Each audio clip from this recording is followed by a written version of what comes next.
Vietnam wird online als das ultimative Paradies verkauft. Infinity Pools, Bing Me für 1 Euro und Laptop am Strand. Und ja, diese Seite gibt es. Aber selbst der Alltag hat uns schockiert. Kurz zum Background, also meine Eltern sind als Gastarbeiter damals nach Deutschland gekommen und haben mir so ein Leben in Deutschland ermöglicht. Ich bin denen wirklich unendlich dankbar, aber mich hat es schon immer mal interessiert, wie das Leben außerhalb von Deutschland aussieht. Ich bin Deutsche, aber meine Wurzeln liegen in Vietnam, daher wollte ich schon immer mal wissen, wie das Leben in Vietnam aussieht. Ich liebe wirklich beide Länder, aber ich will euch nichts vormachen. Deshalb zeigen wir euch das echte Leben hier in Vietnam und was uns selber als Vietnamesen sogar teilweise richtig geschockt hat. Das hier ist der ehrliche Realitätscheck. Von unerträglichem Lärm und Smog bis zu Visaregeln, die euch zur sofortigen Ausreise zwingen können. Bleibt unbedingt bis zum Ende dran, denn wir sprechen über Fehler, die euch richtig viel Geld kosten können.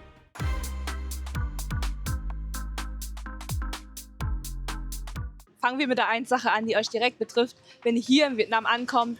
Und zwar ist es einfach diese Reizüberflutung. Denn Vietnam ist extrem laut, Leute.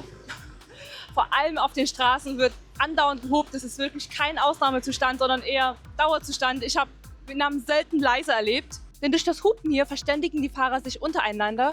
Die hupen, um zu sagen, hey, ich bin gerade hier. Die hupen, um zu sagen, hey, ich muss mal hier durch.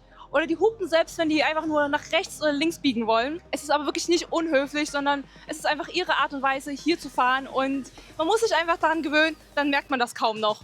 Stellt euch vor, ihr steht früh auf und wollt erstmal spazieren gehen und das Erste, was ihr hört, ist...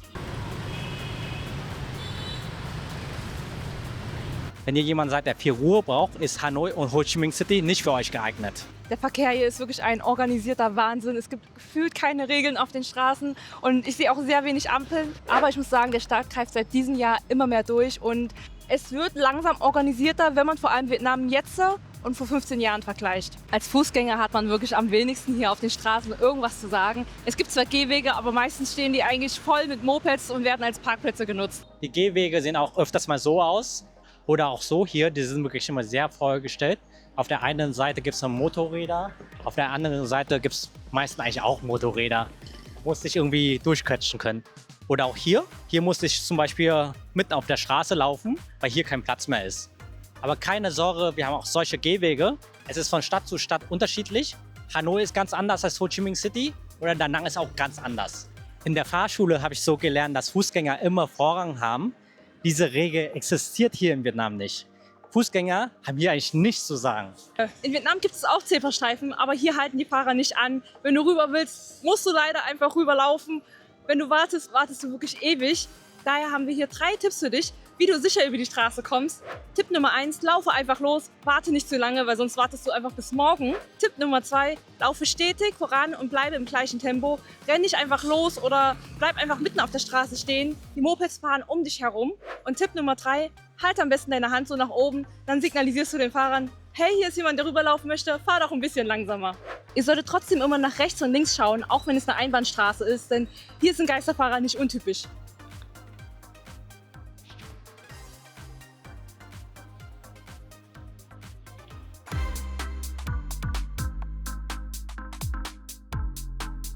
Ja, Vietnam ist extrem günstig. Man bekommt hier schon Wohnungen für 400 bis 600 Euro.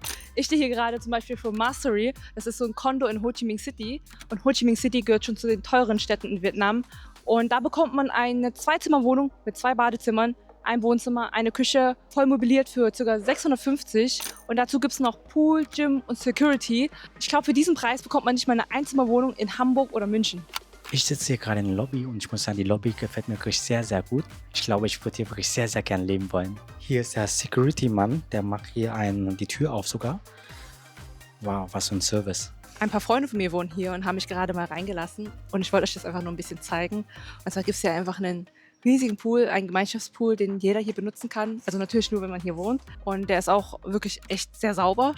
Wird auch gerade gereinigt und alles. Also echt cool hier zu leben. Das hier unten sind übrigens alles Wohnungen und ich glaube, die haben eine echt coole Aussicht, weil du kannst einfach hier rausgehen und direkt schwimmen. Es gibt ja auch einen Bereich, wo man grillen kann, man muss es aber vorher mieten und dann darf man den einfach benutzen und auch eine Grillparty oder sowas machen. Es gibt ja auch einen Gym-Bereich, den man mitbenutzen kann und ich muss sagen, das ist wirklich sehr gut ausgestattet, teilweise besser als manche Studios hier in Deutschland. Und die haben wirklich alles von Hanteln bis zur Klimmzugstange bis irgendwelche Geräte, die ich nicht kenne, also sehr, sehr große Auswahl hier.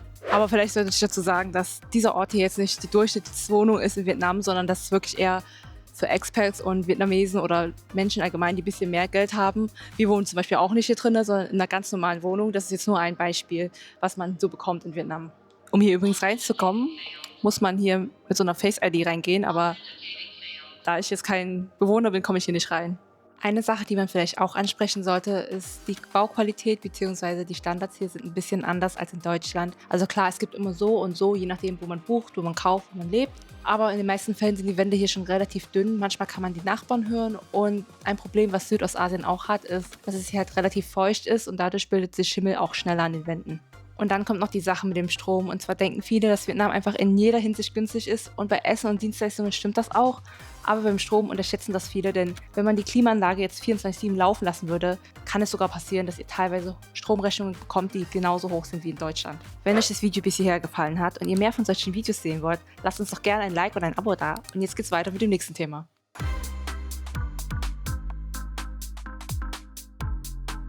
Nach dem ganzen Meckern stellt sich natürlich die Frage, wieso tun wir uns das Ganze an, wenn Vietnam so viele negative Aspekte hat eigentlich? Und die Antwort ist eigentlich so einfach, denn der Alltag hier ist unfassbar bequem und unfassbar günstig. Man kann hier Essen pro Portion schon für 1-2 Euro kaufen auf der Straße.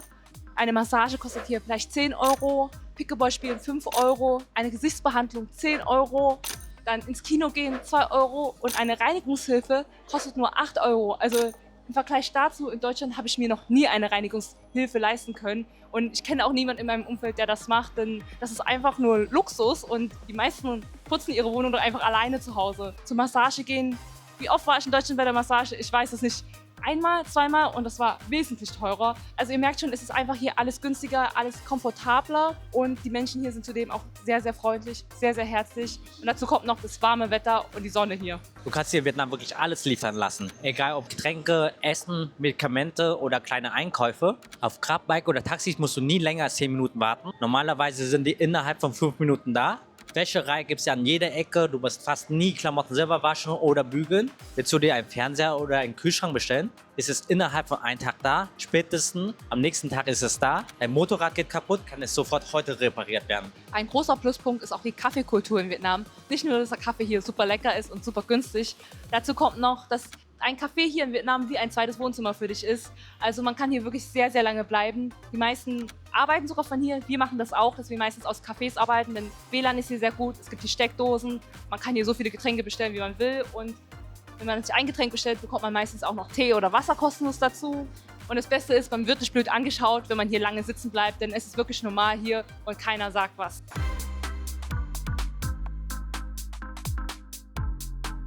Eine Sache, die auf Social Media eigentlich viel zu selten erwähnt wird, die aber extrem wichtig für eure Gesundheit ist, wenn ihr herziehen wollt, ist die Luftqualität hier in Vietnam. Vor allem in Hanoi ist die Luftqualität einfach so schlecht, dass Vietnam teilweise unter den Top-Plätzen der schlechtesten Luft weltweit gehört. Aktuell hat Hanoi einen Luftqualitätsindex von etwa 100, was für Hanoi-Verhältnisse gar nicht so schlecht ist. Es ist nicht selten, dass Hanoi auch mal Luftqualitätsindexe von 150 oder teilweise sogar 200 hat. Und letztes Jahr im Winter war Hanoi einfach auf Platz 1 der Städte mit der schlechtesten Luft weltweit. Im Vergleich dazu hat München zum Beispiel einen Luftqualitätsindex von durchschnittlich 30 bis 50, was wirklich sehr, sehr gut ist im Verhältnis. Aber Hanoi ist ja nicht komplett Vietnam. Es gibt ja noch andere Städte, zum Beispiel Ho Chi Minh City. Da ist die Luft natürlich auch nicht optimal. Es gibt Tage, wo sie auch relativ schlecht ist, aber es gibt auch Tage, wo sie mäßig ist. Und Da Nang zum Beispiel ist relativ konstant mit der Luftqualität. Die ist eigentlich immer mäßig gut und das merkt man auch wirklich den Unterschied, wenn man mal in anderen Städten war, dass man in Da Nang gar nicht so viel von der Luftverschmutzung mitbekommt. Das hier ist keine Panikmacherei, sondern einfach der Alltag. Ihr müsst einfach wissen, was auf euch zukommt und was euch erwartet. Vor allem, wenn ihr plant, hier länger zu bleiben oder Vorerkrankungen habt. Kurzfristig kann es zur Reizung der Augen, Nase und Hals führen. Es kann auch zum Husten, Atemnot, Kopfschmerzen oder Müdigkeit führen. Langfristig kann es zu chronischen Atemwegserkrankungen führen. Vor allem betroffen sind Ältere, Kinder und Schwangere. Aber wir sind keine Ärzte. Es sind nur einige Nebenwirkungen von ganz vielen, die wir bei der Recherche rausgesucht haben. Man kann natürlich auch was dagegen tun.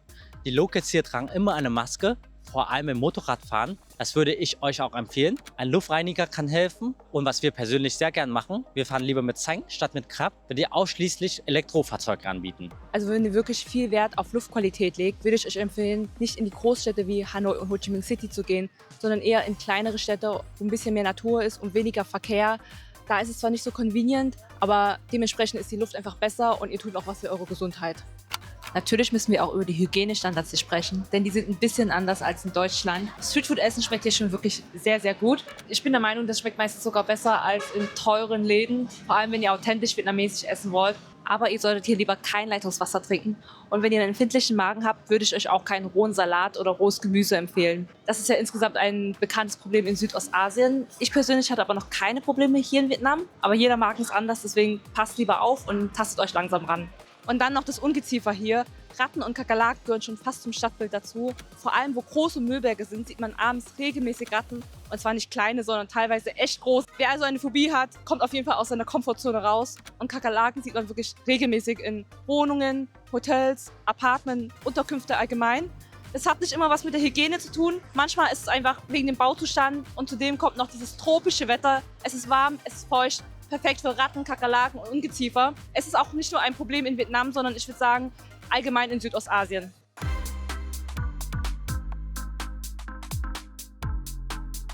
Jetzt kommen wir zu dem Punkt, die für viele Auswanderungsträume zum echten Problem werden. Die meisten Visa haben eine relativ kurze Gültigkeitsdauer, meistens 45 Tage oder mit Verlängerung 90 Tage. Das heißt, ihr müsst regelmäßig ausreisen und wieder einreisen. Diese sogenannten Visa-Runs kosten aber extrem viel Geld, Zeit und Nerven. Weil das offizielle Visasystem kompliziert und undurchsichtig ist, arbeiten viele mit sogenannten Agenten zusammen. Die helfen dir gegen eine kleine Gebühr mit der Visa-Verlängerung oder mit Formularen. Das funktioniert meistens ganz gut, aber es kostet eben nochmal extra Geld und du bist abhängig von einer dritten Person. Dazu kommt die Sprachbarriere. In der Expat-Bubble funktioniert Englisch ganz gut. Aber sobald es um Behörden, Vermieter oder echte Bürokratie geht, kommt man ohne Vietnamesisch und ohne Hilfe schnell an seine Grenzen. Unterschätzt das auf keinen Fall. Wer einen Visastempel falsch versteht, einen Visa-Run vergisst oder einen Tag einfach zu lange bleibt, riskiert eine saftige Strafe. Und im Worst Case kann es sogar zum Einreiseverbot kommen.